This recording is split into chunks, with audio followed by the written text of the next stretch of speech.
Good morning, everybody. Happy hump day. Welcome to Coffee with Colby. Gosh, it feels good to be back in the office. Hope you guys are getting through your week. You're halfway there, right? And hopefully this will cheer you up a bit, because we all love to talk about animals and our fur babies. So if you have any pets, this may be a good one for you. Good morning, Lisa. I've been doing a lot of animal communication lately, and I thought, well, this is a great topic because some people don't understand animal communication, or you do, and you're wondering if you communicate with your pets or if your pets are communicating with you. So I thought, well, let's talk about it. Let's get down and talk about it. Good morning, Julie. Okay, so with animal communication, there's basically two types, kind of just the same as there's a psychic reading and a medium reading for people. There's the same thing for pets, animals.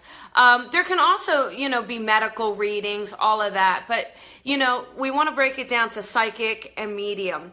And animal communication on a psychic level is, good morning, Sean. Animal communication on a psychic level is basically soul to soul. Just because it's an animal doesn't mean it doesn't have a soul. In fact, most animals have more souls than people, right? Good morning, Angie. So animals, they have souls.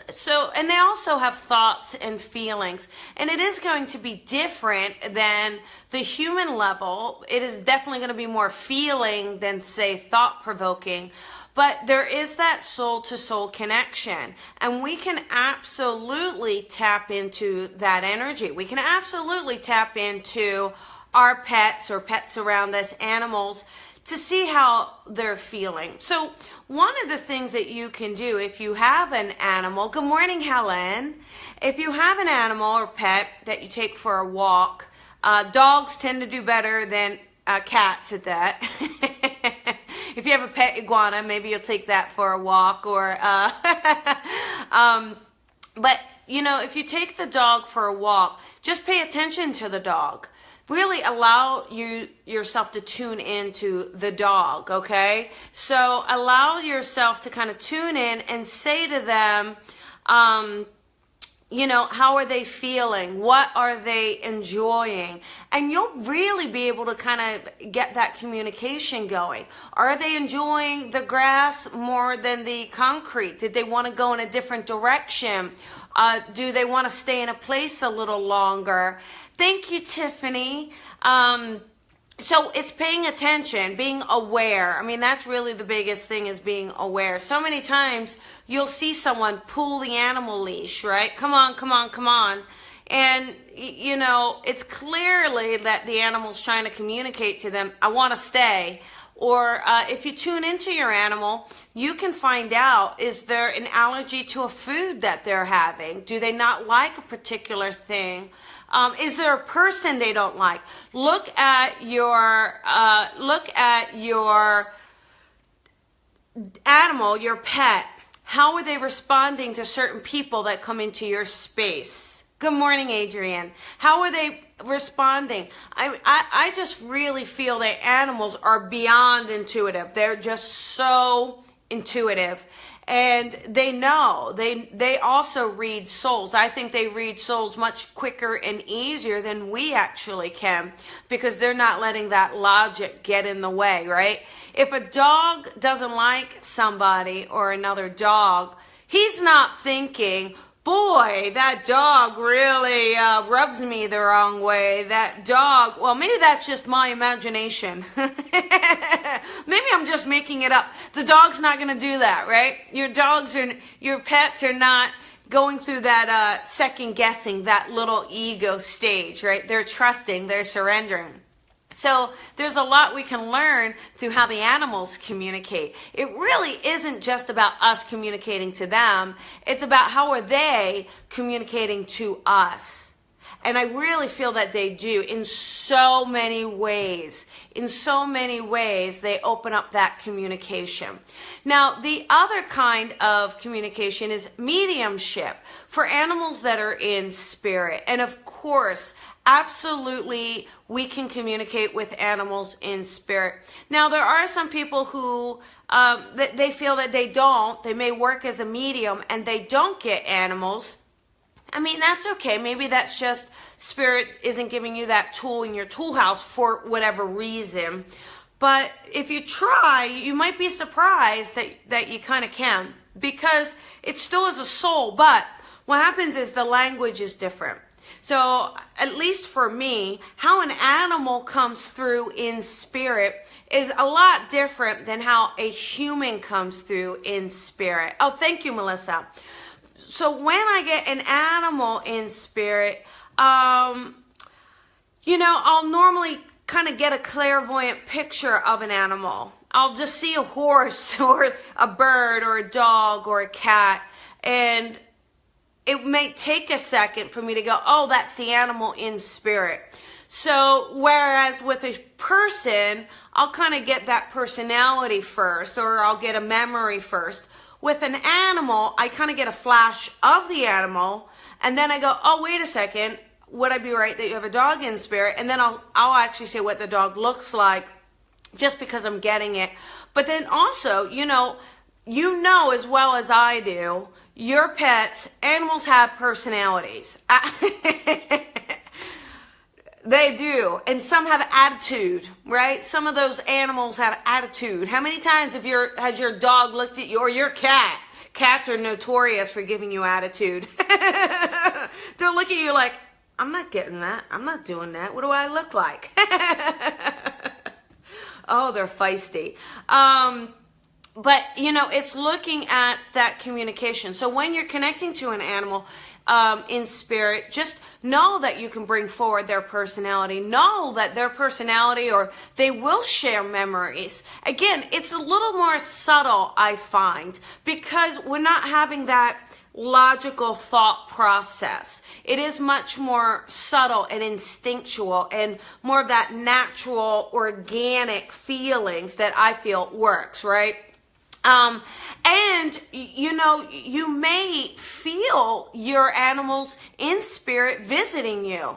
Absolutely. Of course they're going to visit. You were the best thing that happened to them. Of course they're going to visit you. They're thinking they're going to get some more treats and belly rubs, right? So what you want to do is, in your space, if you feel them, just trust that. Know that that's them. Again, so many times you may get in your head and dismiss it. And that's just where we get into a bit of a pickle. Because on that logical level, when we use that logical brain to dismiss something, that's when we're losing that connection. We're saying that connection's not real. And yes, of course it's real. So it's really great. And so another thing is, let's say you have more than one pet, or you have a pet in spirit, but you got another pet after. You may notice that pet staring off in a corner, barking at nothing, or a cat wagging it. So you know how the cats do that. They'll just sit there and they wag their tail real slow. You may notice them doing that, like out of thin air. They're probably feeling that other animal. They're feeling that other pet. So it is that wonderful connection we have. And I do feel that our pets and they are our loved ones. They do want to talk to us. They do want to connect to us. So Julie wants to know, how long did they pass? Do you think that they could come through? So, that's a great question, Julie. I don't think that there's a ding ding mark. Oh, 2 weeks, 3 days, 4 hours, and 7 minutes. My pets are now allowed to come through. I really feel that it's totally based on that spirit. Whether person or animal. I've had animals and people that have come through immediately with really strong evidence. I've also had some that are faint, that they've taken a few months to come through or a while to come through, that they haven't come through to someone. So I really feel that it just depends on that soul, you know, that spirit, and when they choose to come through and when it makes that connection to the physical realm. So what happens is they may be coming through, but they just haven't found the right medium to make that connection. So the person who's connected to that loved one says, well, they're not coming through, they're not coming through. It's either that they're not aware or it just hasn't connected to the right medium. But as far as a time, honestly, I don't believe that there's a time, you know, that it has to be specific in order for us to connect. For you personally, it may take some time.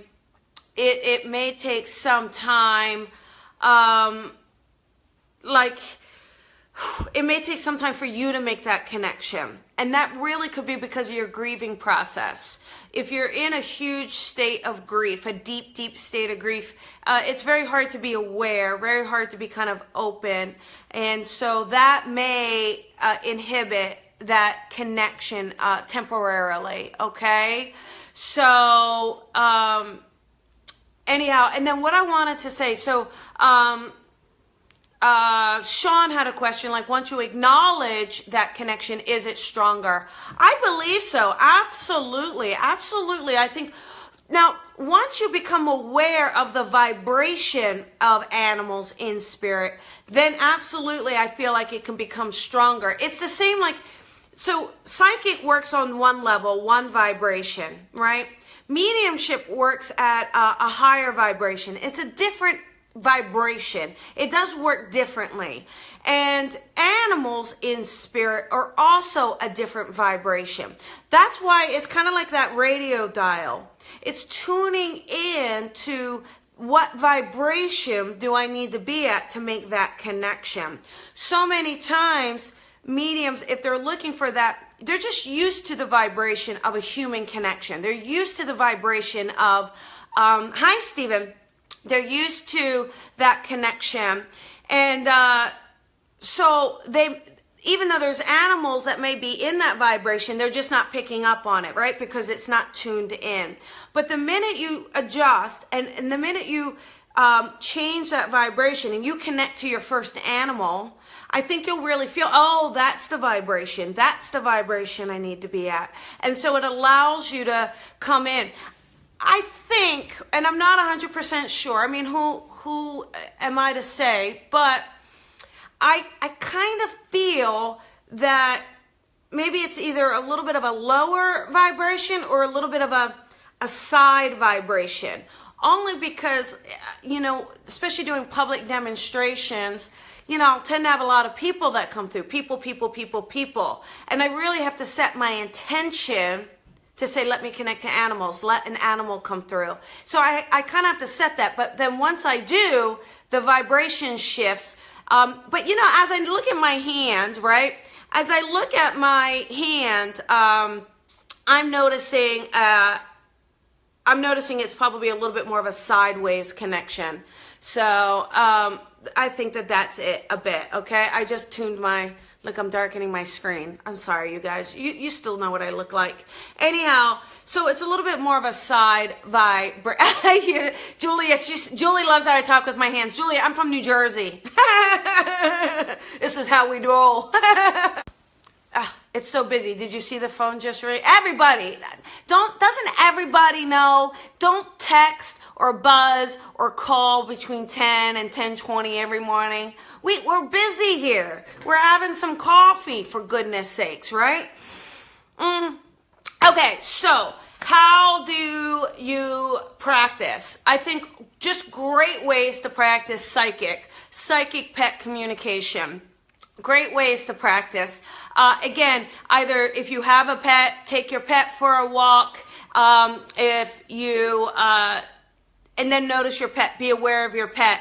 Go to a dog park. A dog park is a fantastic way to tune into animals. I mean, there's a lot of them. There's a lot of personality.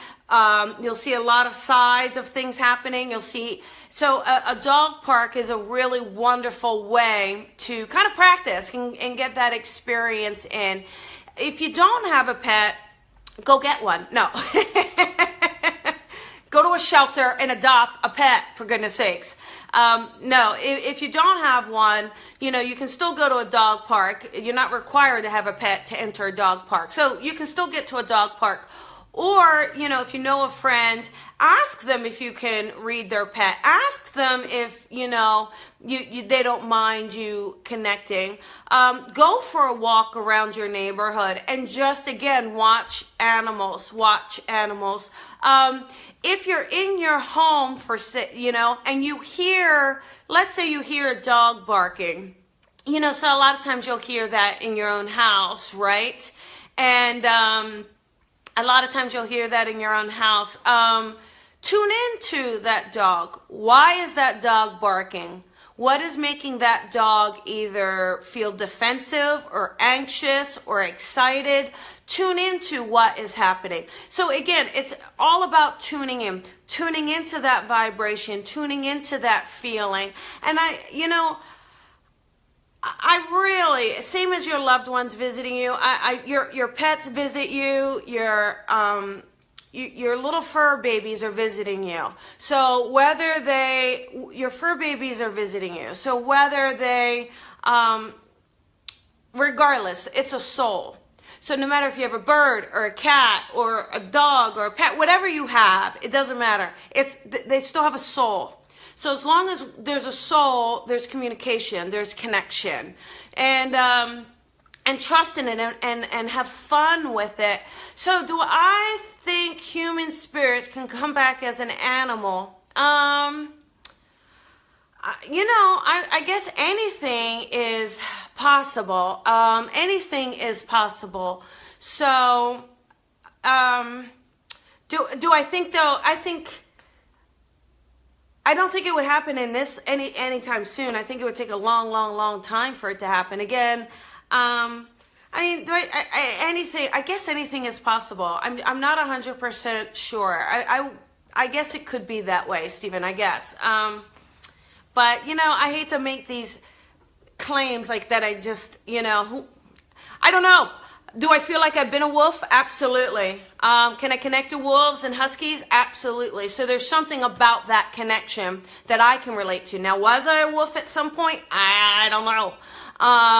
But trusting and believing, dive deep into yourself and ask yourself that question.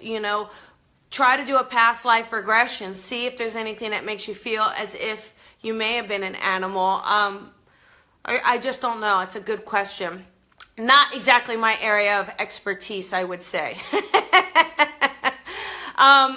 what I want you to do is take some time and see if you can connect to a fur baby. Know that they're around. If you have dreams, real quick too, you guys, a dream absolutely is a visitation, can absolutely be a visitation from your fur baby. Absolutely. So, again, when we're in that awake state, our consciousness may be distracted. Our logical mind may push it away. So they come in our dreams to visit. They come in our dreams to say, I'm okay, or how are you?